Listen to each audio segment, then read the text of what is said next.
भगवत आश्रित होकर के देवताओं ने असुरों पर विजय प्राप्त कर ली। जब विजय प्राप्त की, अपने अपने पदों पर विराजमान हुए, तो भूल गए प्रभु की प्रभुता को और अपनी प्रभुता मान करके उपभोग विलास में मगन हो गए। ये अवसर देखा महाराज बलि ने, तो अपने बाबा प्रहलाद जी के चरण धूल माथे पे रख के अपने गुरु को रिझा लिया, शुक्राचार्य जी को, और उनसे ऐसी शक्तियां प्राप्त की कि परास्त कर दिया देवराज इंद्र को। भाग पड़े समस्त देवता स्वर्ग से, अधिकार कर लिया देवराज के भवन पर महाराज बलि ने। असुरों का साम्राज्य हो गया स्वर्ग, जो देवताओं का प्रसिद्ध स्थान है। अब माता को बड़ा दुख हुआ। माता आदिति भगवान कश्यप जी से प्रार्थना की कि भगवान, असुर आपके ही बेटे हैं, भगवान कश्यप जी के ही पुत्र हैं। दीदी से दैत्यों का प्रादुर्भाव हुआ, अदिति से देवताओं का प्रादुर्भाव हुआ। पिता दोनों के एक ही है भगवान कश्यप जी। हम आपकी आराधना करके चाहते कि हमारे पुत्र पुनः स्वर्ग पर आरूढ़ हो, क्योंकि सतोगुणी देवताओं के स्वर्ग पर विराजमान होने से सृष्टि आनंदित होगी। ये आसुर भाव वाले यदि दैत्य स्वर्ग पर शासन करेंगे तो धर्म मर्यादा की हानि भी हो सकती है। इसलिए जगत माता अदिति ने भगवान कश्यप जी से प्रार्थना की। भगवान कश्यप ने उन्हें एक व्रत बताया, पयोव्रत। पयोव्रत के फलस्वरूप कश्यप जी और अदिति की प्रार्थना से भगवान श्री हरि का प्रादुर्भाव हुआ। सबसे पहले भगवान चित स्वरूप अत्यंत कांतिमय, तेजोमय, दिव्य आभूषण आयुध धारण किए हुए प्रकट हुए, और अदिति माता के देखते देखते वामन ब्रह्मचारी बन गए। वामन ब्रह्मचारी ऐसे जैसे कोई नट सभा में दिखाते दिखाते अपना वेश परिवर्तन कर ले, ऐसे सर्वसमर्थ प्रभु श्री हरि ने अपनी माता अदिति के देखते देखते वामन रूप धारण कर लिया। जब देखा कि वामन भगवान के रूप में प्रकाशित हो रहे हैं, तो महर्षि जन स्तवन करने लगे। वामन भगवान को देखकर बड़े आनंदित हुए। कश्यप जी ने आगे बढ़कर प्रजापतियों के साथ जात कर्म आदि संस्कार कराए। जब उनका उपनयन संस्कार होने लगा, तो गायत्री के अधिष्ठात्र देवता स्वयं सविता ने उन्हें गायत्री का उपदेश किया। देवगुरु बृहस्पति ने यज्ञोपवीत, कश्यप जी ने मेखला, पृथ्वी ने कृष्ण मृगचर्म, और वन के स्वामी भगवान चंद्रमा ने दंड, मादा अदिति ने कौपीन कटिवस्त्र, आकाश के अभिमानी देवता ने वामन वेशधारी भगवान को छत्र दिया। अविनाशी प्रभु को ब्रह्मा जी ने कमंडल, सप्तऋषियों ने कुशा, सरस्वती ने रुद्राक्ष की माला। इस रीत से भगवान का उपनयन संस्कार हुआ। यक्षराज कुबेर ने भिक्षा का पात्र, और जगत जननी मां अन्नपूर्णा ने भिक्षा प्रदान की। वामन वटवेशधारी श्री हरि का सब ब्रह्म ऋषियों ने सम्मान किया। बहुत ही तेजस्वी रूप है। उसी समय कोई आके सुनाता है कि सब सामग्रियों से संपन्न यशस्वी महाराज बलि भृगुवंशी ब्राह्मणों के आदेशानुसार अश्वमेध यज्ञ कर रहे हैं। ये बात सुनते ही वामन भगवान तैयार होते हैं उनकी यज्ञशाला में जाने के लिए। यद्यपि भगवान पूर्ण काम है, समस्त शक्तियों से युक्त हैं, फिर भी प्रभु मांगने के लिए जा रहे हैं। देखो, एक ध्यान देने का विषय है, सर्व सामर्थ्यशाली प्रभु जो गुरु भक्त है उसके ऊपर उनका विशासन नहीं चलता। शुक्राचार्य जी की परम भक्ति से युक्त महाराज बलि है, तो भगवान भगवान बन के नहीं जा रहे, भिखारी बन के जा रहे हैं। भिक्षुक वामन भगवान सर्व सामर्थ्यशाली होते हुए भी भिक्षावृत्ति दैन्यता से युक्त होती है। सेवक सुख चाह मान भिखारी, भिक्षुक वृत्ति में सबसे पहले मान का हनन होता है। देखो, जगत के स्वामी आज गुरु भक्ति के परिणाम स्वरूप एक भिक्षुक बन करके महाराज बलि के सामने जा रहे हैं। नर्मदा नदी के तट पर भृगुकृच्छ नामक एक बड़ा सुंदर स्थान है। वही बलि के भृगुवंशी ऋत्विज श्रेष्ठ यज्ञ का अनुष्ठान करा रहे थे। सब लोगों ने दूर से ही देखा महान तेजस्वी ब्रह्मचारी पधार रहे हैं। ऐसा जान पड़ता था मानो साक्षात भगवान सूर्य ही आ रहे हैं, इतना तेज। प्रभु के तेज से ऋत्विज, यजमान, सदस्य सब के सब निस्तेज हो गए।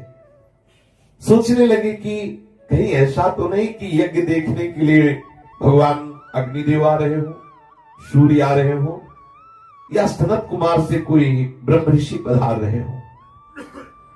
भृगु के पुत्र शुक्राचार्य आदि अपने शिष्यों के साथ इस प्रकार विचार ही कर रहे थे कि तेजस्वी कौन आ रहा है। उसी समय हाथ में छत्र, दंड और जल से भरा हुआ कमंडल लिए हुए वामन भगवान ने अश्वमेध यज्ञ मंडप में प्रवेश किया। कमर में मूंज की मेखला है, गले में यज्ञोपवीत धारण किए हुए हैं, बगल में मृगचर्म है और सिर पर जटाएं हैं। इस प्रकार बौने ब्राह्मण के वेश में अपनी माया से ब्रह्मचारी बने हुए प्रभु जब उनके यज्ञ मंडप में प्रवेश किया तो भृगुवंशी ब्राह्मणों ने देखकर अपने शिष्यों के साथ तेज से प्रभावित व निष्प्रभ होकर सब खड़े हो गए। प्रभु के पधारते ही सब खड़े हो गए। जब कोई तेजस्वी, तपस्वी, भजनानंदी पधारता है तो सबके प्राणों का उत्क्रमण होने लगता है, उठने लगते हैं। चाहे एक उठकर खड़ा हो जाए तो आपके प्राणों को बल मिलेगा, आपकी आयु बढ़ेगी, आपका तेज बढ़ेगा, आपका सुकृत बढ़ेगा। आप अगर नहीं उठते तो प्राण शक्ति क्षय होने लगेगी। उस महापुरुष के आते ही यदि आप बैठे हुए तो आपकी आयु कम होगी, आपकी स्त्री, तेज, आपकी प्राण शक्ति ये सब कमजोर होने लगे। ये कोई ऐसा नहीं कि हमें उसके सम्मान के लिए खड़े होना, अगर ऐसा भावना नहीं तो आप अपनी रक्षा के लिए खड़े हो जाइए। आपके अंदर जो दैवी संपदा है वो बढ़ेगी, आपके अंदर प्राण शक्ति बढ़ेगी, भजन शक्ति बढ़ेगी। कोई भी अगर वैष्णव पधारता है, कोई तपस्वी, कोई भजनानंदी, कोई अपने से श्रेष्ठ गुरुजन पधारते, खड़े हो जाना चाहिए। निष्प्रभ होकर के, प्रभावित होकर पूरी की पूरी सभा खड़ी हो गई भगवान वामन को देखकर। भगवान वामन का स्वागत हुआ। बड़ा ही लघु रूप है, बड़ा ही आकर्षणकारी रूप है। एक केवल लंगोटी लगी हुई है। मनोरम, दर्शनी, आकर्षण। बलि को बड़ा आनंद हुआ। वामन भगवान को एक उत्तम आसन लगाया गया। फिर स्वागत वाणी से उनका अभिनंदन करके उनके श्री चरणों को अपने मस्तक पर अर्थात प्रणाम किया। संग्रहित महापुरुषों के भी अत्यंत मनोहर लगने वाले वामन भगवान की बलि ने पूजा की, क्योंकि अतिथि रूप में आए हुए प्रभु के चरण कमलों का धवन परम मंगलमय है। समस्त जीवों के पापों का ताप, जो पाप करने से हृदय जलता है, उसको परम शीतल करके पाप ताप नष्ट करने वाले प्रभु के मंगलमय चरणारविंद है। स्वयं देवाधिदेव भगवान शंकर, चंद्रमौली, महादेव इन्हीं चरणों का ध्यान करते रहते हैं। राजा बलि को आज इन चरणों की सेवा में अपना मस्तक प्रभु के चरणों पे पधराया। बलि ने कहा, स्वागतम ते नमस्तुभ्यम ब्रह्मन् किम करवाम ते ब्रह्मर्षिणाम तपः साक्षात् मन्ये त्वार्वपुर्धरम् अद्य नः पितरस्तृप्ता अद्य नः पावितं कुलम् अद्य सृष्टः क्रतुरयम् यद भवानागतो गृहान्। आइए ब्राह्मण कुमार, भले पधारे।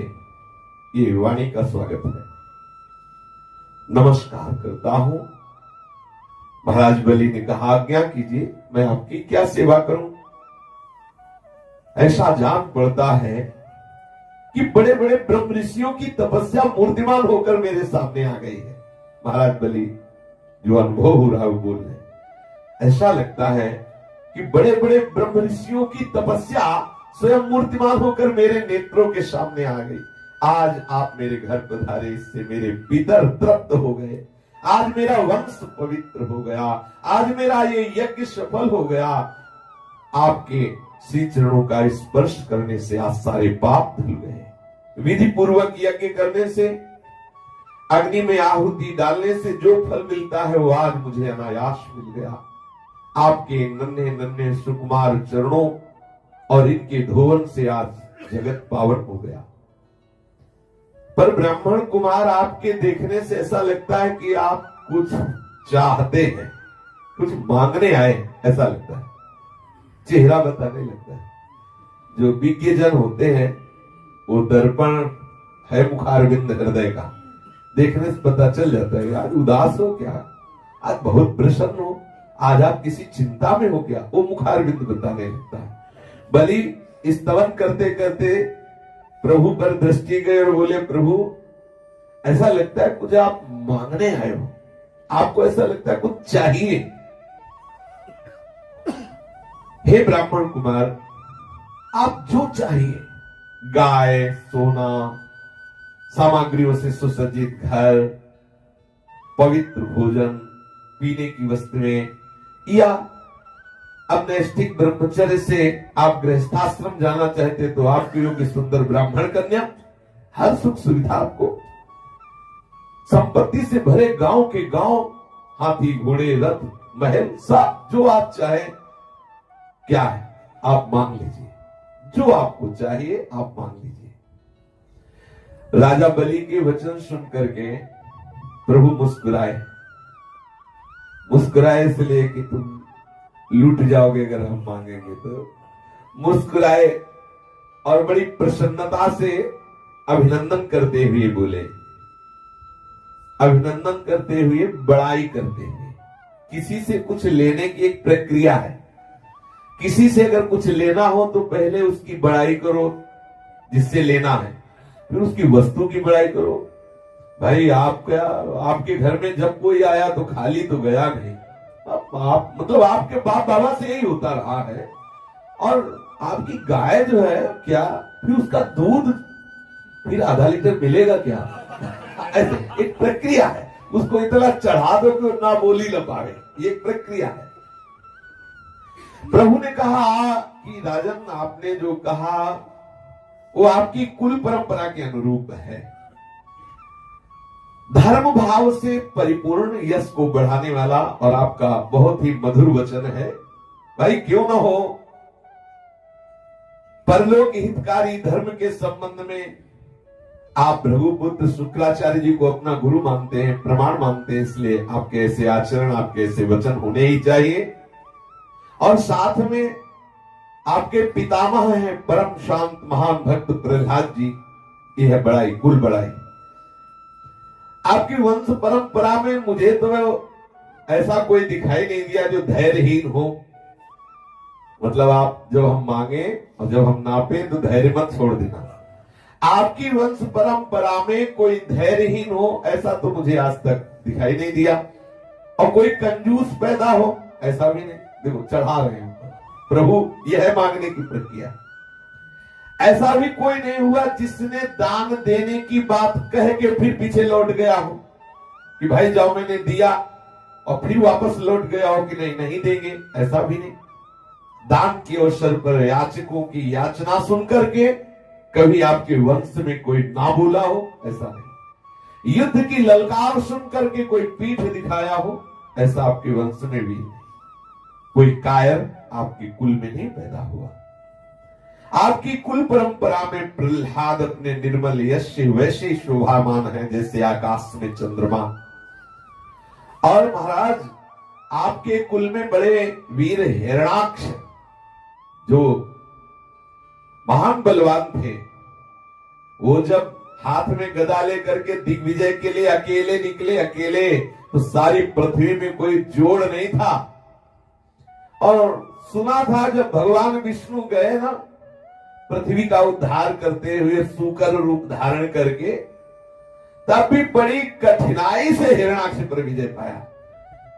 यदि बड़ाई कर रहे हैं तो उल्टा ऐसे थप्पड़ मारा तो वहीं पधार गया था हिरणाक्ष, सीधा भी नहीं मारा था, ऐसे ऐसे उपेक्षा पूर्वक एक थप्पड़ मारा था भगवान ने हिरणाक्ष। भगवान कह रहे बड़ी कठिनाई से उस पर विजय प्राप्त की। अच्छा लगता है जब बड़ाई होती है।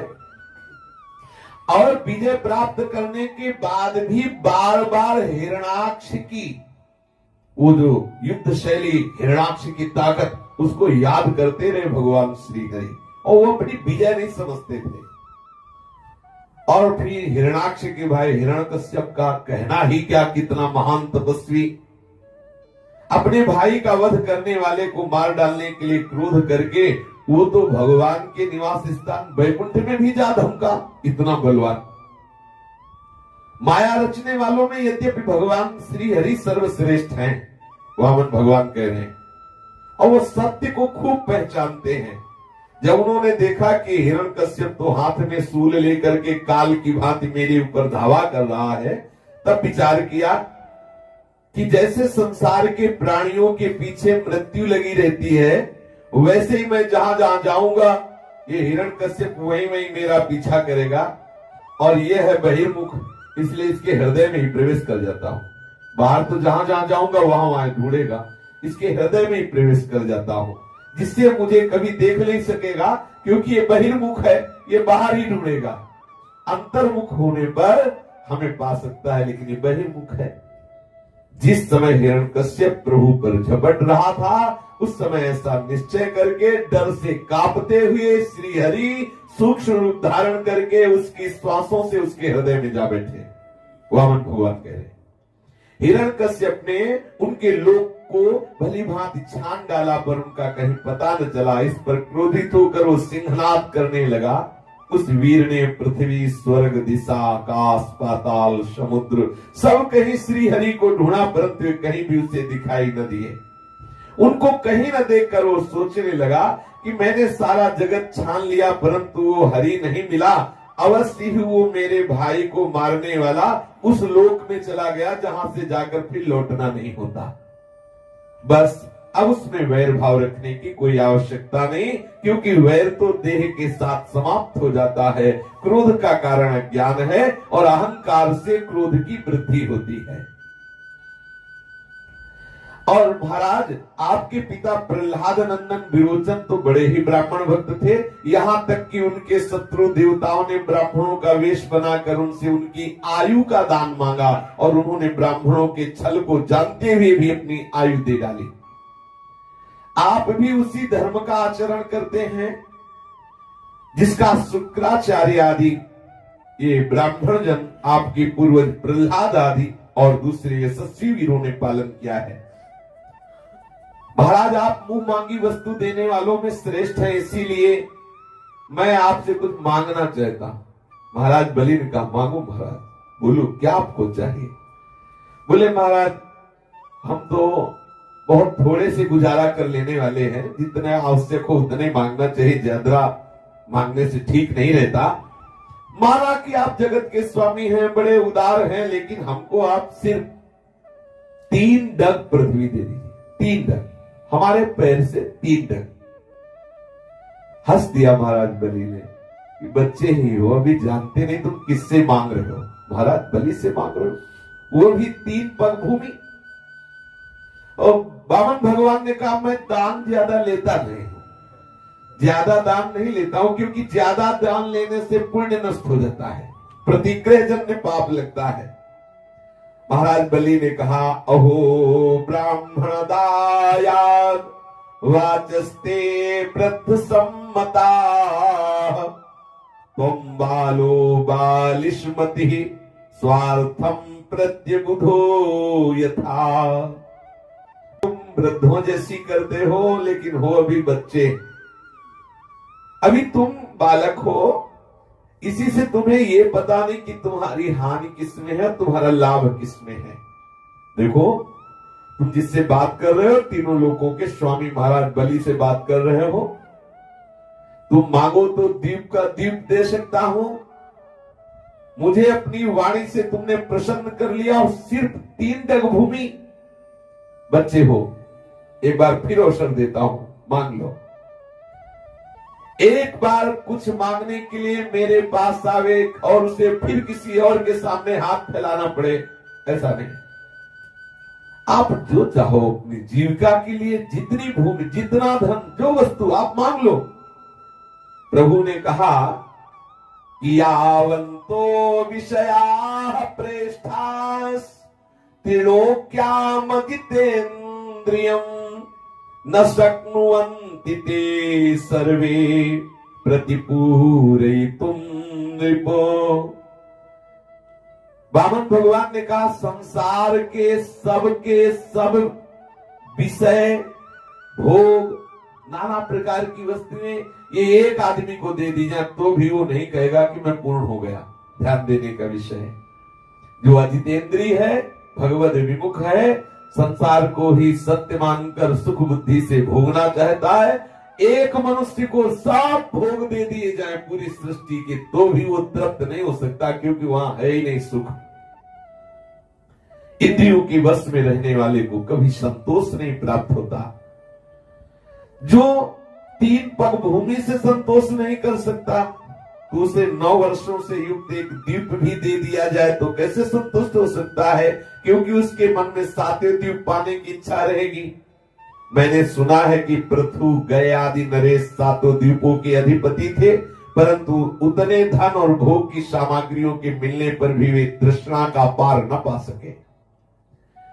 जो कुछ प्रारब्ध से मिल जाए उसी में संतुष्ट हो रहने वाला पुरुष अपना जीवन सुख से व्यतीत करता है, परंतु अपनी इंद्रियों को वश में न रखने वाला तीनों लोगों का राज्य पाने पर भी दुखी ही रहता है, क्योंकि उसके हृदय में असंतोष की आग धधकती रहती है। भगवान वामन ने कहा कि धन और भोगों से संतोष न होना यही जीव के जन्म मृत्यु के चक्कर में गिरने का प्रधान कारण है।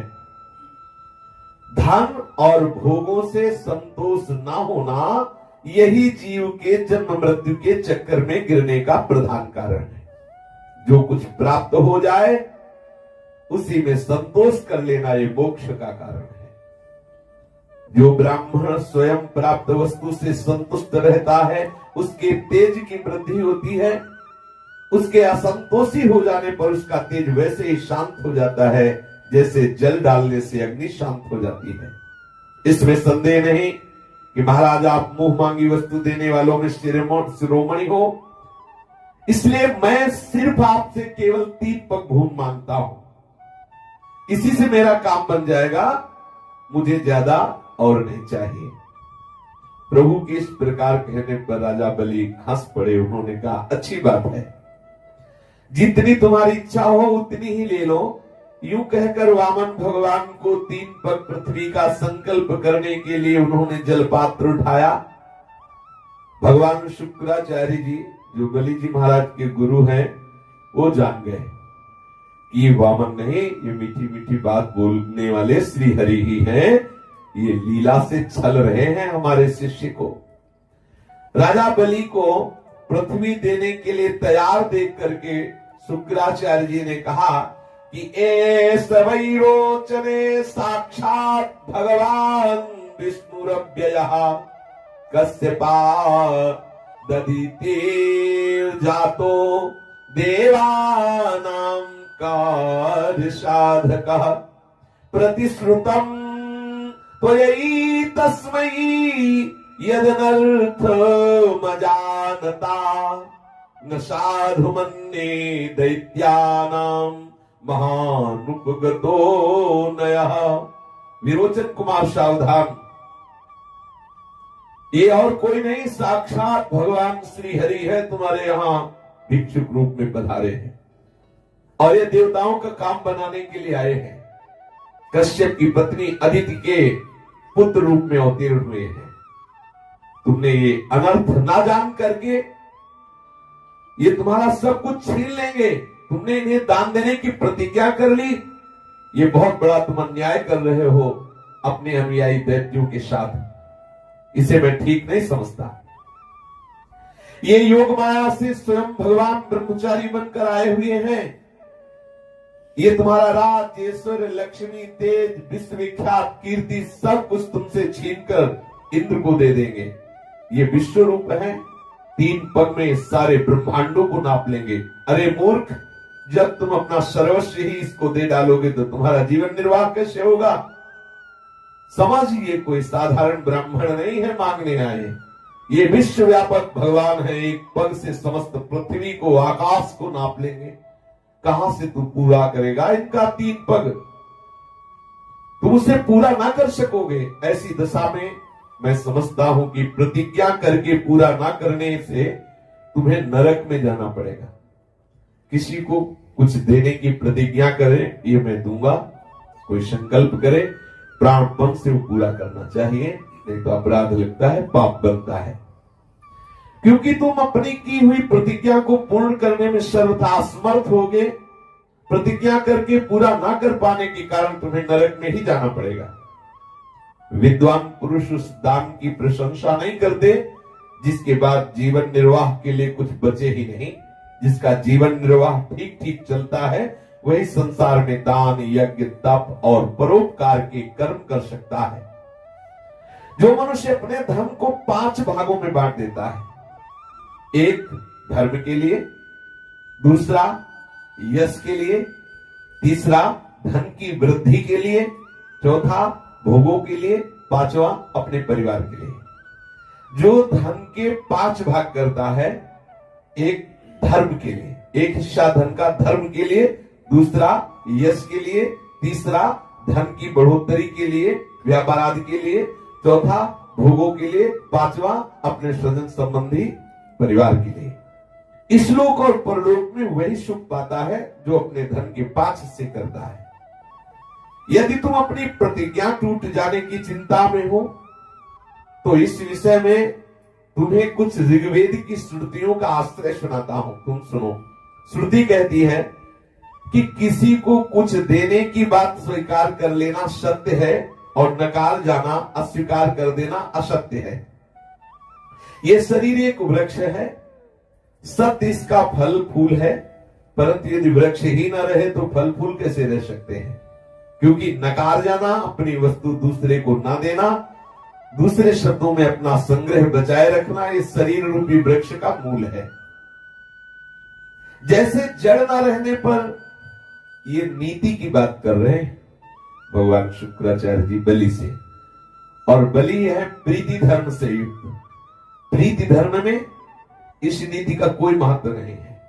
जैसे सुग्रीव जी नीति धर्म का भगवान को विचार बता रहे हैं तो भगवान कह रहे, सखा नीति तुम नीक विचारी। प्रीति धर्म क्या है? मम पन शरणागत भयहारी, उभय भाति देहा, ये प्रीति धर्म है। उभय भाति देहा अनुभव हंसी कह कृपा निकेत। प्रभु के प्रेमीजन और प्रभु प्रीति की तरफ देखते हैं। बगैर सिद्धांत जो वर्णन कर रहे हैं श्रुति का, ये नीति है, ऐसी नीति है। शुक्राचार्य जी कह रहे हैं कि हाँ मैं दूंगा, ये बात के निकलते ही धन को दूर हटाना है। इसलिए मैं समझता हूं कि इसका उच्चारण करना अपूर्ण है, धन से खाली होना है। हाँ मैं दूंगा ऐसा कहना वो धन से खाली हो जाता है। जो याचकों को सब कुछ दे देना स्वीकार कर लेता है और अपने लिए भोग की सामग्री नहीं रख सकता तो क्या? इसके विपरीत मैं नहीं दूंगा, ये जो अस्वीकारात्मक असत्य है वो अपने धन को सुरक्षित रखने तथा पूर्ण करने वाला है। परंतु ऐसा सब समय नहीं करना चाहिए। जो सब में सभी वस्तुओं के लिए नहीं करता रहता है, उसकी अपकीर्ति होती है और जीवित मुर्दे के समान है, उसकी दुर्गति होती है। स्त्रियों को प्रसन्न करने के लिए हास परिहास में, विवाह में, कन्या की प्रशंसा में, अपनी जीविका की रक्षा में, प्राण संकट उपस्थित होने पर गौ ब्राह्मण संत की रक्षा के लिए यदि झूठ बोल दिया जाए तो वो सत्य के समान ही है, वो निंदनीय नहीं है।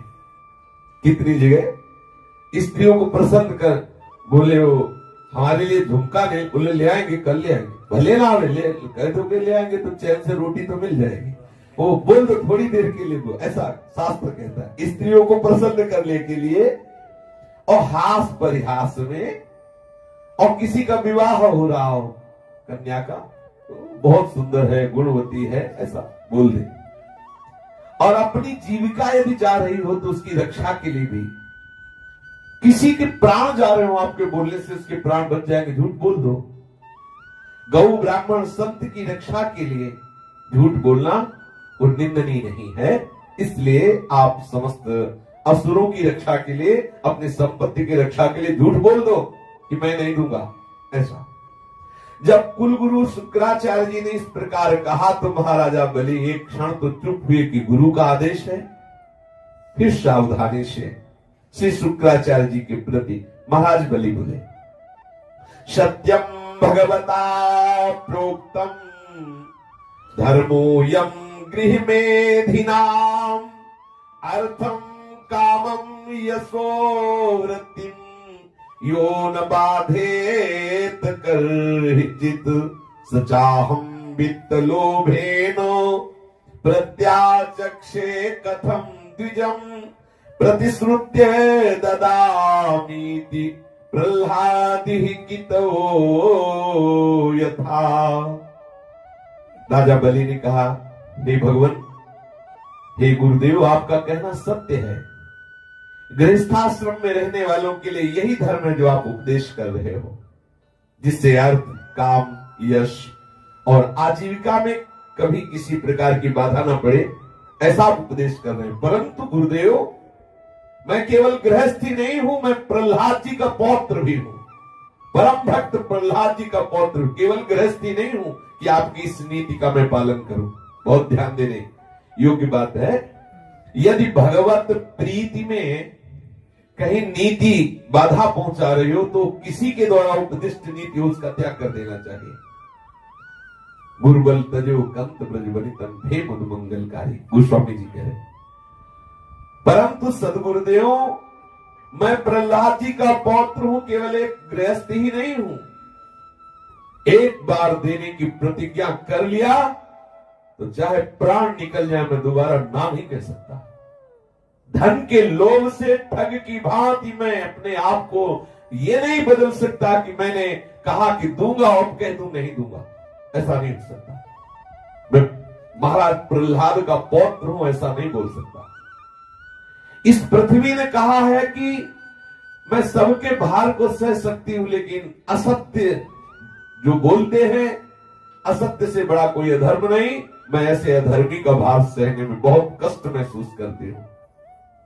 मैं सब कुछ सहने में समर्थ हूं, परंतु ये जो झूठे हैं लोग हैं, झूठे देना, झूठे लेना, झूठे भोजन, झूठ चबेना, ऐसे मनुष्यों का भार मुझसे सहा नहीं जाता। हे गुरुदेव, मैं नरक से, दरिद्रता से, दुख के समुद्र से, अपने राज्य के नाश से और मृत्यु से भी उतना नहीं डरता जितना किसी को देने की बात कह के उसे धोखा दे दूं, इससे डरता हूं। एक बार कह दिया दूंगा तो चाहे प्राण निकल जाए, चाहे मुझे नरक मिले, चाहे दरिद्रता भोगनी पड़े, चाहे जितना भयानक दुख भोगना पड़े, मैं उसे ना नहीं कह सकता। इस संसार में मर जाने के बाद धन आदि जो जो वस्तुएं साथ छोड़ देती हैं, यदि उनके द्वारा दान आदि से ब्राह्मणों को संतुष्ट न किया जा सके तो उस धन का क्या लाभ। महाराज दधीची, सीवी, इन बड़े बड़े महापुरुषों ने दूसरों के सुख के लिए अपने प्राणों की बलिहारी कर दी, प्राणियों की भलाई के लिए अपने प्राणों का दान कर दिया। फिर पृथ्वी धन आदि वस्तु देने के लिए क्या विचार करना। पहले युग में बड़े बड़े दैत्य राजों ने इस पृथ्वी का उपभोग किया। पृथ्वी में उनके सामना करने वाला कोई नहीं था। उनके लोक और परलोक को तो काल खा गए, परंतु उनका यश अभी पृथ्वी पर ज्यों का त्यों बना हुआ है। हे गुरुदेव, ऐसे लोग संसार में बहुत हैं जो युद्ध में पीठ ना दिखाकर अपने प्राणों की बलि चढ़ा देते हैं, परंतु ऐसे लोग बहुत दुर्लभ हैं जो सत्पात्र के प्राप्त होने पर श्रद्धा के साथ धन का दान करें। गुरुदेव, यदि उदार और करुणाशील पुरुष अपात्र याचक की कामना पूर्ण करके दुर्गति भोगता है तो वो दुर्गति भी उसके लिए शोभा की बात होती है।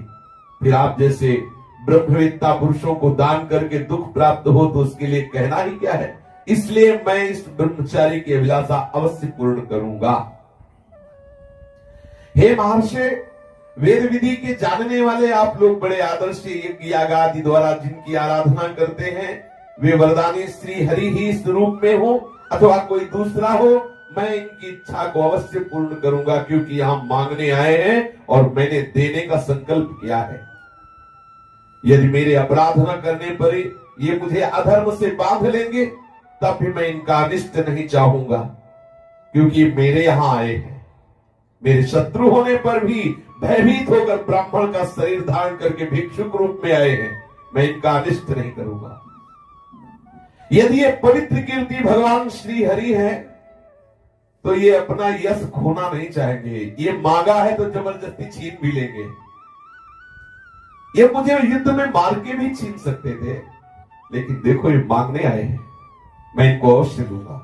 और कदाचित ये कोई दूसरे हैं और ये मुझे परास्त करना चाहते हैं, तो ललकार करके युद्ध भूमि में मेरे बाणों की चोट से सदा सदा के लिए भूमि में सो जाएंगे।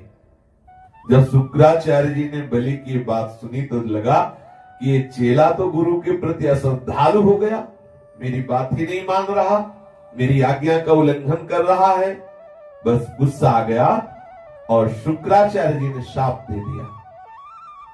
बलि को शाप दिया कि जा तू राज्य लक्ष्मी से भ्रष्ट हो जा, ये शाप दे दिया। मूर्ख तू है तो अज्ञानी, परंतु अपने को बहुत बड़ा पंडित मानता है, मेरी उपेक्षा करता है, गर्व करता है, मेरी आज्ञा का उल्लंघन करता है। जा तू अपने शीघ्र राज्य लक्ष्मी को खो बैठेगा। राजा बलि बड़े महात्मा थे। अपने गुरुदेव के क्रुद्ध होने पर, गुरुदेव के शाप देने पर भी वो हाथ जोड़े हुए, सर झुकाए हुए खड़े रहे, शाप को प्यार से स्वीकार कर लिया। एक शब्द भी गुरुदेव के प्रतिकूल नहीं बोले और ना अपनी निष्ठा से हिले। हाथ में जल लेकर के विधि पूर्वक पूजन करके वामन भगवान को 3 पग पृथ्वी का संकल्प कर दिया। उसी समय राजा बलि की पत्नी विंध्यावली, जो मोतियों के गहनों से सुसज्जित थी, वहां आई। अपने हाथों से वामन भगवान के चरण पखारने के लिए जल से भरा सोने का कलश ला कर दिया। बलि ने स्वयं बड़े आनंद से सुंदर सुंदर युगल चरणों को धोया, उनके चरणों का वो विश्व पावन जल अपने सिर पर चढ़ाया। आकाश में स्थित देवता, गंधर्व, विद्याधर, सिद्ध, चारण सभी लोग राजा बलि के इस अलौकिक कार्य तथा सरलता की प्रशंसा करते हुए बड़े आनंद से उनके ऊपर दिव्य पुष्पों की वर्षा करने लगे। एक साथ हजारों दुंदुभियां बार बार बजने लगी। गंधर्व, किम पुरुष, किन्नर गान करने लगे। अहो धन्य है इन उदार शिरोमणि बलि ने ऐसा काम कर दिखाया जो दूसरों के लिए अत्यंत कठिन है। देखो, इन्होंने जानबूझकर गुरुदेव के रोकने पर भी, उनके साथ दे देने पर भी ये अपने वचन से पीछे नहीं हटे। इसी समय बड़ी अद्भुत बात घटी। जो ही संकल्प पूरा हुआ कि जो भी वामन रूप में खड़े थे ना, बढ़ने लगे। अनंत भगवान का वो वामन रूप बढ़ने लगा। धीरे धीरे पूरी पृथ्वी को, आकाश को, दिशाएं, स्वर्ग, पाताल, समुद्र, पशु, पक्षी, मनुष्य, देवता सब के सब समा गए। ऐसा रूप बढ़ता चला गया। ऋत्विज आचार्य सदस्यों के साथ बलि ने देखा कि अरे मांगने आए थे तब नापने वाला नपना बहुत छोटा, और जब हाँ कह दिया तो इतना बड़ा। ऐश्वर्यों के एकमात्र स्वामी भगवान का शरीर बढ़ने लगा। संपूर्ण त्रिगुणमय जगत को घेर लिया। राजा बलि ने विश्व रूप भगवान के चरण तल में देखा रसातल, चरणों में पृथ्वी, पिंडलियों में पर्वत, घुटनों में पक्षी, जांघों में मरुद गणों को देखा। प्रभु के वस्त्रों में संध्या, गुह स्थानों में प्रजापति, जगन स्थल में अपने सहित समस्त असुरगण, नाभि में आकाश, कोख में सातों समुद्र, वक्षा स्थल में नक्षत्र समूह, प्रभु के हृदय में धर्म, स्तनों में रीत मधुर और सत्य वचन, मन में चंद्रमा, वक्षा स्थल पर हाथों में कमल लिए लक्ष्मी जी, कंठ में सामवेद, संपूर्ण शब्द समूह दीख पड़े। बाहुओं में इंद्र आदि समस्त देवता, कानों में दिशाएं, मस्तक में स्वर्ग, केसों में मेघमाला, नासिका में वायु, नेत्रों में सूर्य, मुख में अग्नि दिखाई पड़े। वाणी में वेद, रचना में वरुण, भौहों में विधि और निषेध, पलकों में दिन और रात, विश्व रूप भगवान के ललाट में क्रोध, नीचे के होंठ में लोभ के दर्शन हुए। स्पर्श में काम, वीधि में जल, पीठ में अधर्म, पद विन्यास में यज्ञ, छाया में मृत्यु, हंसी से माया, शरीर के रोमों में सब प्रकार की औषधियां, नाड़ियों में नदियां, नखों में शिलाएं, बुद्धि में ब्रह्मा, देवता एवं ऋषिगण दिख पड़े। इस प्रकार वीरवर बलि ने भगवान की इंद्रिय और शरीर में सही चराचर प्राणियों का दर्शन किया। सर्वात्मा प्रभु में ये संपूर्ण जगत देखकर सब के सब दैत्य अत्यंत भयभीत हो गए। इतना विशाल रूप भगवान वामन का। इसी समय भगवान के पास असह्य तेज वाला सुदर्शन चक्र भयंकर गर्जना करता हुआ उपस्थित हो गया और भयंकर टंकार करने वाला सारंग धनुष, बादल की तरह गंभीर शब्द करने वाला पांचजन्य शंख, अत्यंत वेगवती कौमुदी गदा, 100 चंद्राकार चिन्हों वाली ढाल, विद्याधर नाम की तलवार, अक्षय बाणों से भरे 2 तरकश, लोकपालों के सहित प्रभु के सुनंद आदि पार्षदगण ये सब उपस्थित हो गए। बड़ी अद्भुत शोभा। मस्तक पर मुकुट, बाहुओं में बाजूबंद, कानों में मकराकृत कुंडल, वक्षस्थल पर श्रीवत्स का चिन्ह, गले में कौस्तुभ मणि, कमर में मेखला, कंधे में पीतांबर शोभायमान, 5 प्रकार के पुष्पों की बनी बनमाला धारण किए हुए, जिस पर मधुलोभी भौरे गुंजार कर रहे हैं। एक पद से बलि की सारी पृथ्वी को प्रभु ने नाप लिया। शरीर से आकाश और भुजाओं से दिशाएं, दूसरे पग से उन्होंने सब ऊपर के लोग। तीसरा पैर रखने के लिए बलि के पास कोई वस्तु ही नहीं बची। भगवान का वो दूसरा पग ऊपर की ओर जाता हुआ महरलोक, जनलोक, तपलोक, सत्यलोक बढ़ता ही चला जा रहा है। भगवान का चरण कमल जब ब्रह्मलोक के नखचंद्र की छटा से, यद्यपि सत्यलोक स्वयं प्रकाशित, भगवान का महिमा में ब्रह्मा जी का धाम है, लेकिन जे ही प्रभु के चरण का तेज प्रकाशित हुआ ब्रह्मलोक में, तो ब्रह्मलोक की आभा फीकी पड़ गई। स्वयं ब्रह्मा उस प्रकाश में डूब गए। मरीचि आदि ऋषियों, सनंदन आदि नैष्ठिक ब्रह्मचारियों एवं बड़े बड़े योगियों के साथ भगवान के चरण कमल की अगवानी की गई। ब्रह्मलोक में वेद, उपवेद, नियम, यम, तर्क, इतिहास, वेदांग और पुराण संहिताएं, ये सब मूर्तिमान होकर ब्रह्मलोक में विराजमान हैं। ब्रह्मलोक में मूर्तिमान होकर जिन लोगों ने योग रूप वायु से ज्ञानाग्नि को प्रज्वलित करके कर्ममल को भस्म कर डाला है, वे महात्मा सबने भगवान के चरण की वंदना की। इसी चरण कमल के स्मरण की महिमा से ये सब कर्म के द्वारा प्राप्त न होने योग्य ब्रह्मा जी के धाम में पहुंचे हैं। भगवान ब्रह्मा की कीर्ति बड़ी पवित्र है। वे प्रभु श्री हरि के नाभि कमल से उत्पन्न हुए हैं। अगवानी करने के बाद सब ऋषियों के साथ ब्रह्मा जी ने स्वयं विश्व रूप भगवान के ऊपर उठे हुए चरण का अर्घपाद्य से पूजन किया, फिर चरण प्रक्षालन किया, चरण धोवन की पूजा करके बड़े प्रेम और भक्ति से प्रभु की स्तुति की। ब्रह्मा जी ने वही चरणामृत अपने कमंडल में डाला, जो भगीरथ की तपस्या से प्रसन्न होकर भगवान ब्रह्मा जी ने उसी कमंडल के जल को दिया। भगीरथ के पुरखों को तारने के लिए, जो गंगा के रूप में आई, 3 भागों में विभाजित हुई, अलकनंदा और मंदाकिनी और भागीरथी गंगा, 3 रूप में। ब्रह्मा के कमंडल का वही जल विश्व रूप भगवान के पांव पखारने से पवित्र होने के कारण गंगा जी के रूप में परिणित हो गया, जो आकाश मार्ग से पृथ्वी पर गिरकर तीनों लोकों को पावन करती है। ये गंगा जी क्या है? प्रभु की मूर्तिमान उज्जवल कीर्ति है। जब प्रभु ने अपने स्वरूप को कुछ छोटा कर लिया, अपनी विभूतियों को कुछ समेट लिया, तब ब्रह्मादि लोकपालों ने अपने अनुचरों के साथ बड़े आदर भाव से अपने स्वामी प्रभु श्री हरि को अनेकों प्रकार की भेंट समर्पित की। उन लोगों ने जल, उपहार, माला, दिव्य गंधों से भरे अंगराग, सुगंधित धूप, दीप, खील, अक्षत, फल, अंकुर, प्रभु की महिमा और प्रभाव से युक्त स्तोत्र, जय घोष, नृत्य, बाजे गाजे, गान एवं शंख और दुंदुभी के शब्दों से प्रभु की आराधना की। उसी समय ऋक्षराज जांबवान मन के समान वेग से दौड़कर सब दिशाओं में भेरी बजा बजा कर भगवान की मंगलमय विजय की घोषणा कराए। 2 घड़ी में 48 मिनट में समस्त लोगों में सूचना ऋक्षराज जांबवान ने दे दी कि भगवान ने बलि को चला, भगवान ने बलि पर विजय प्राप्त की और 2 पग में समस्त ब्रह्मांडों को नाप लिया। तभी तो युद्ध के समय कह रहे हैं कि मैं बूढ़ा हूं, नहीं तो सेना की जरूरत नहीं थी, अकेले ही कई घुसा में रावण को हम। ऋक्षराज जांबवान ऐसे थोड़ी।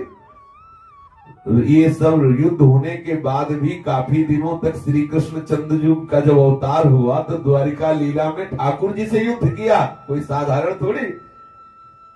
ऋक्षराज जांबवान ऐसे बलवान है कि जितनी देर में भगवान ने त्रिभुवन को नापा उतनी देर में हर लोक में जाके घोषणा कर आए कि भगवान ने बलि पर विजय प्राप्त कर ली, 2 पग में समस्त ब्रह्मांडों को नाप लिया।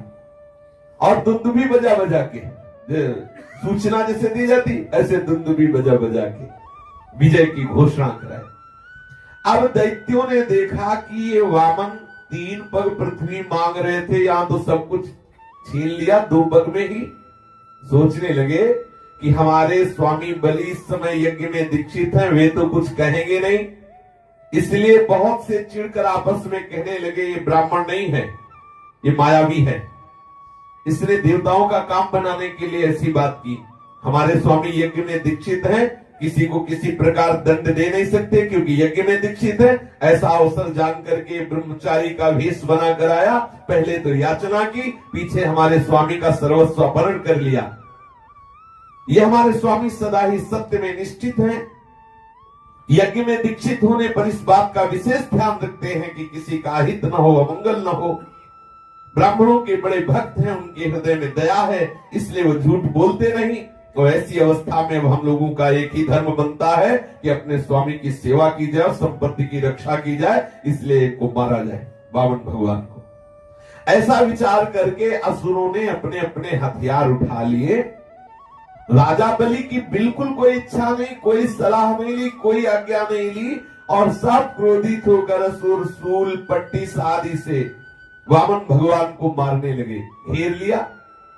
जब प्रभु के पार्षदों ने देखा कि दैत्यों के सेनापति आक्रमण करने के लिए दौड़ पड़े तो हंस करके उन्होंने अपने अपने अस्त्र उठा लिए और रोक दिया उनको। नंद सुनंद जय विजय प्रबल बल कुमुद कुमुदाक्ष विश्वक्सेन गरुड़ जी जयंत श्रुतदेव पुष्पदंत सात्वत सुदर्शन चक्र, ये सब दिव्य दिव्य भगवत पार्षद जो महान बल रखते हैं, अनंत महिमा से युक्त है, प्रकट हो गए और उन असुरों को जो प्रहार करना चाहते थे वामन भगवान पर रोक दिया और अपने अस्त्रों से असुरों की सेना का संहार करने लगे। जब राजा बलि ने देखा कि प्रभु के पार्षद सैनिकों को मार रहे हैं और क्रोध में भर करके हमारे सैनिक लड़ने के लिए तैयार हैं, तब शुक्राचार्य के शाप का स्मरण करके शुक्राचार्य जी ने शाप दिया है कि तुम राज्य लक्ष्मी से भ्रष्ट हो जाओ। तो उन्होंने अपने सैनिकों से कहा रुक जाओ, हमारी भी इच्छा है कि मैं परास्त हो जाऊं, क्योंकि मैं अपने गुरु के वचनों को मिथ्या नहीं होने देता। मैं अपने गुरु के वचनों की रक्षा करना चाहता हूं। मेरे गुरु जी ने कहा राज्य लक्ष्मी से भ्रष्ट हो जाओ, तो मैं उससे सिरोधार्य करता हूं, बिल्कुल युद्ध नहीं करना, मुझे राज्य नहीं चाहिए क्योंकि गुरु ने शाप दिया है। मैं गुरु के वचन को पूर्ण करना चाहता हूं, इसलिए शुक्राचार्य के शाप का स्मरण करके युद्ध को रोक देने की आज्ञा की। विप्रचित्ति, राहु, नेमी इन दैत्यों को संबोधन करके कहा मेरी बात सुनो, लड़ो मत, वापस लौटो, ये समय हमारे कार्य के अनुकूल नहीं है। काल समस्त प्राणियों के सुख और दुख देने की सामर्थ्य रखता है। उसे यदि कोई पुरुष चाहे कि मैं अपने प्रयत्नों से काल को दबा सकूं, ये उसकी शक्ति के बाहर की बात है। जो हमारी उन्नति और देवताओं की उन्नति का कारण हुआ करता था वो काल, वही काल आज हमारी अवनति का और देवताओं की उन्नति का कारण है, इसलिए शांत हो जाओ। काल विपरीत है, इस पर विजय प्राप्त नहीं किया जा सकता। बल, मंत्री, बुद्धि, दुर्ग, मंत्र, औषधि और सामान्य उपाय, इनमें से किसी भी साधन के द्वारा या सब के द्वारा मनुष्य काल पर विजय प्राप्त नहीं कर सकता।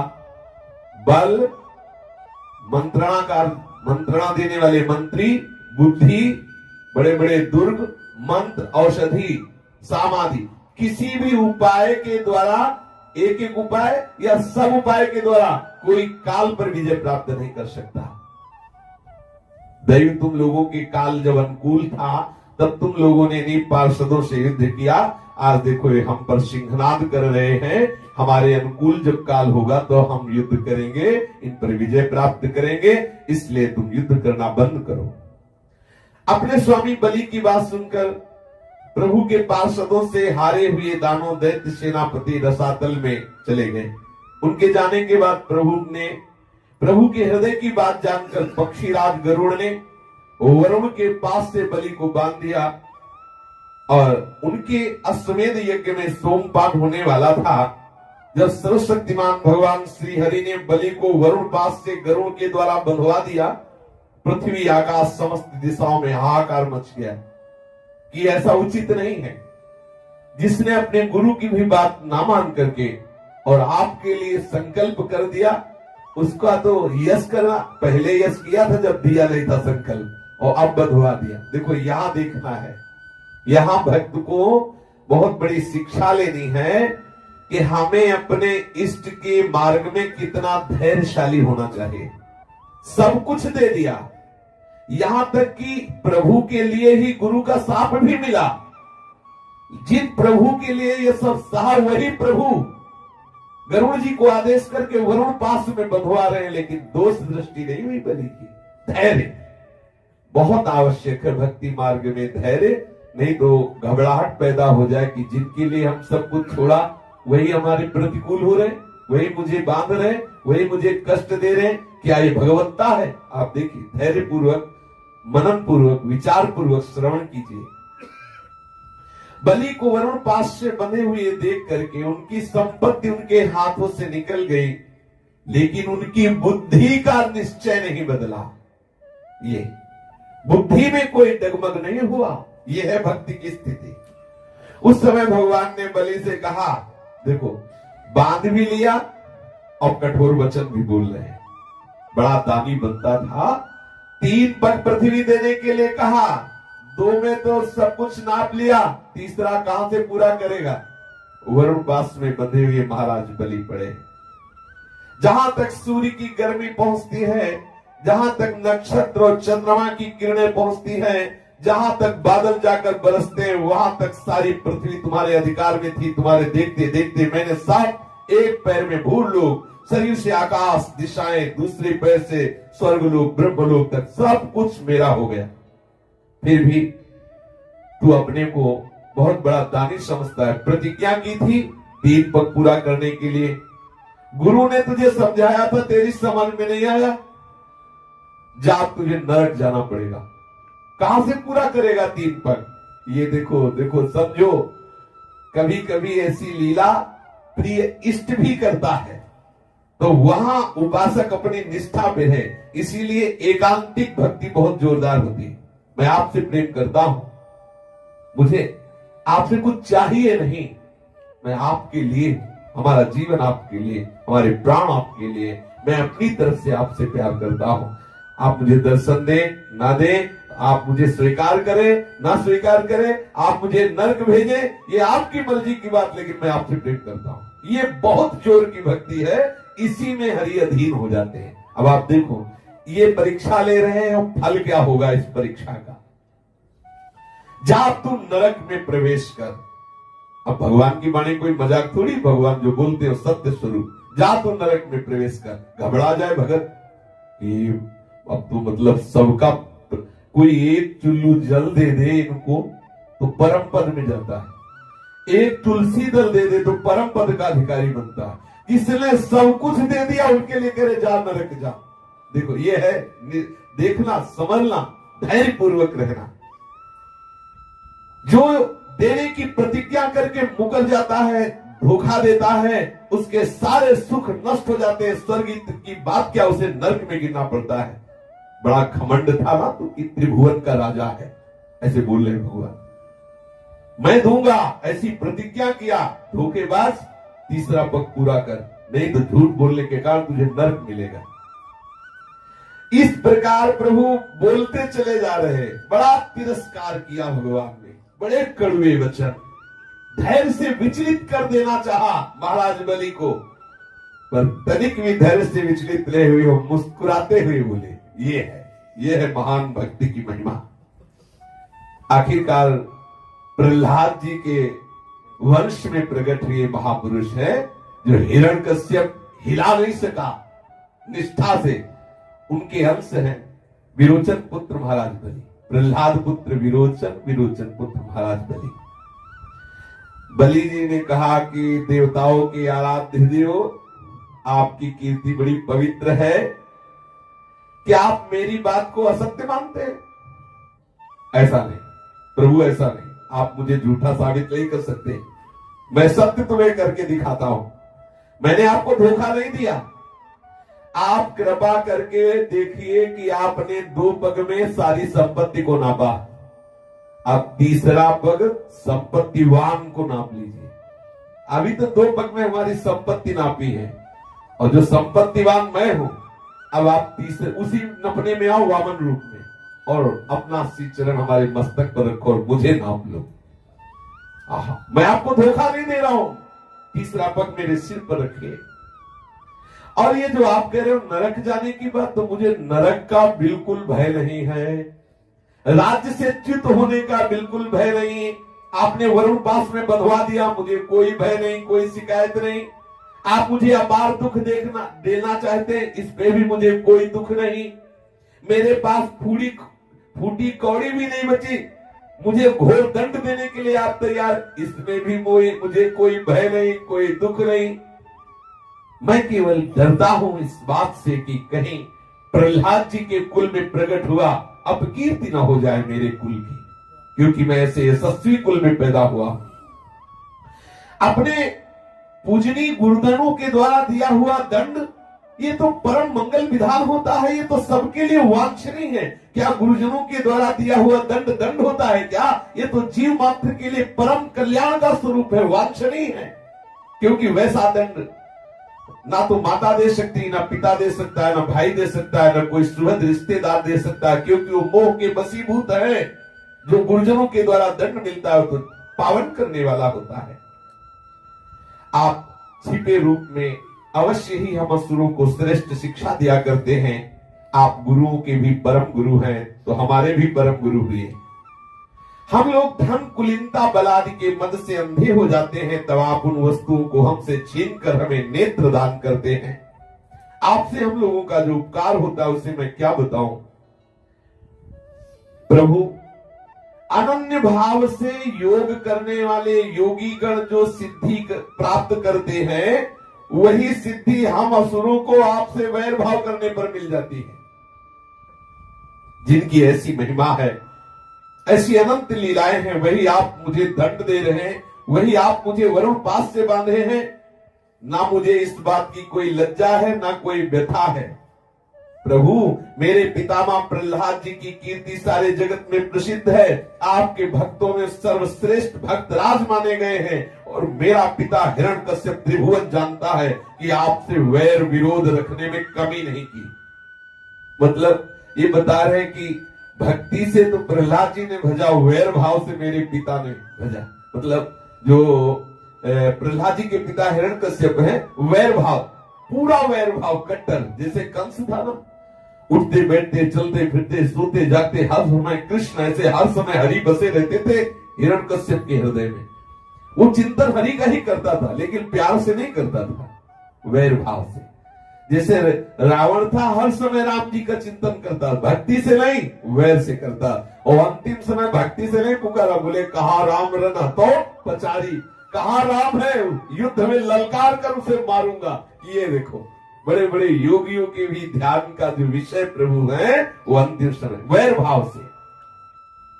हिरण्यकश्यप ने आपसे वैर विरोध रखने के कारण अनेकों प्रकार के प्रहलाद जी को दुख दिए, पर वो आपके परायण रहे। उनका जीवन आपका जीवन है।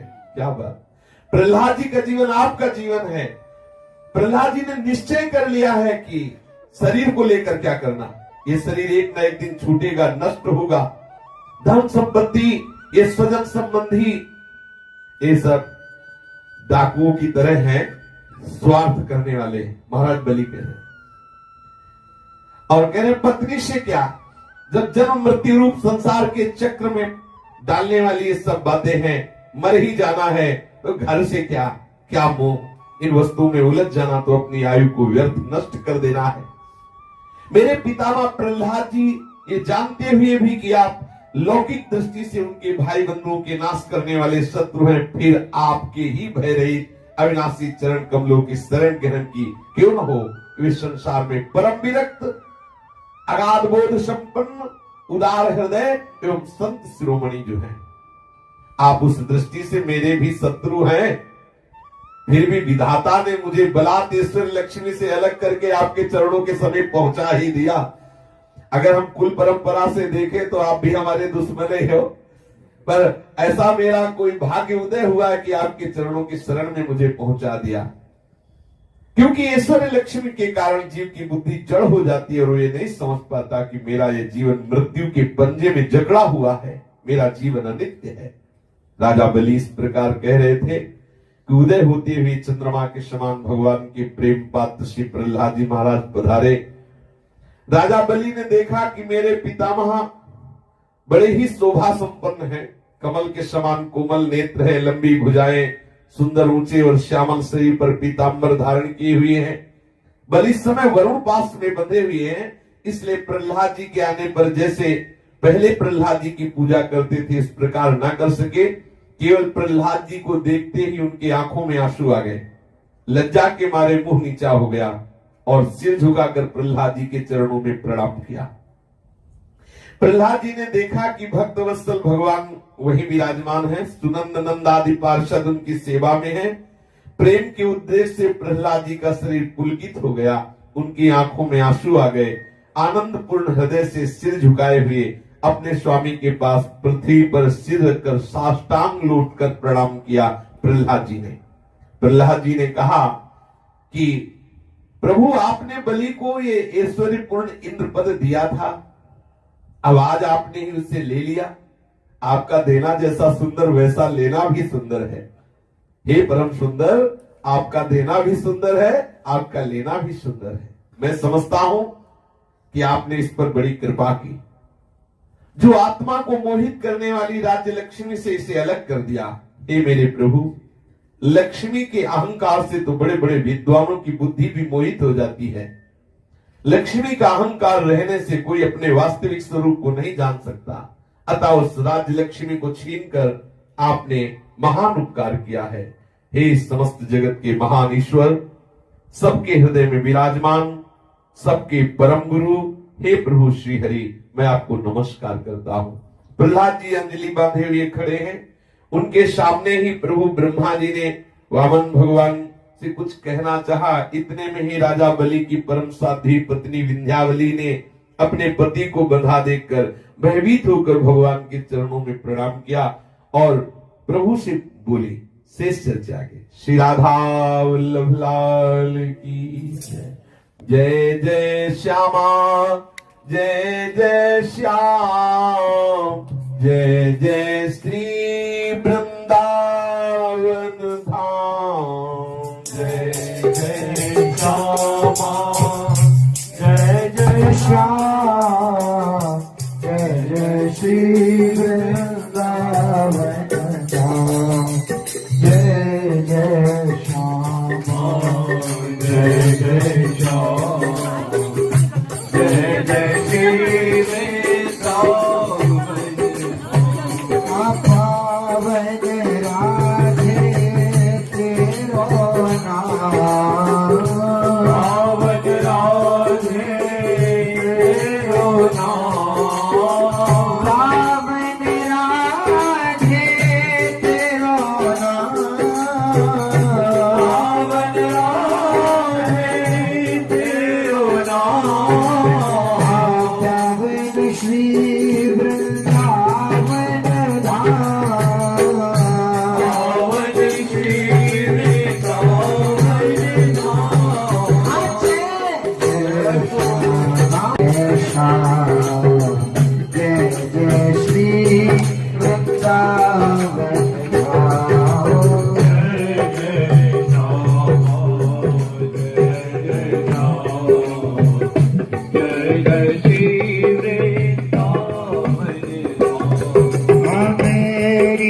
श्यामा मेरो श्याम मेरी श्यामा मेरो श्याम मेरी श्यामा मेरो श्याम मेरो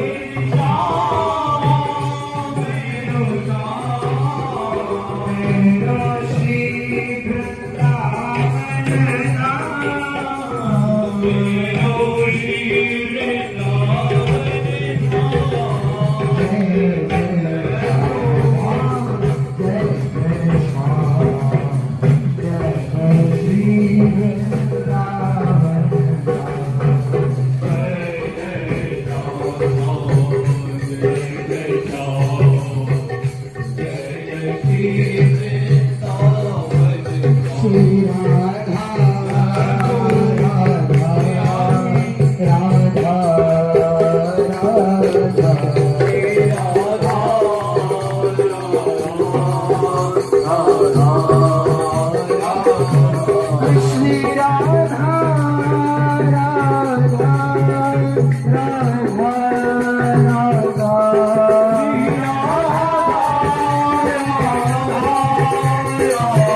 वृंदावन प्रभु श्री हरिवंशचंद्र जी महाराज की जय श्री हित सेवक जी महाराज की जय सहचरी वृंद की जय श्री वृंदावन धाम की जय सतराने की जय वृंद की जय भगवान की जय जय जय श्री राधे जय जय श्री राधे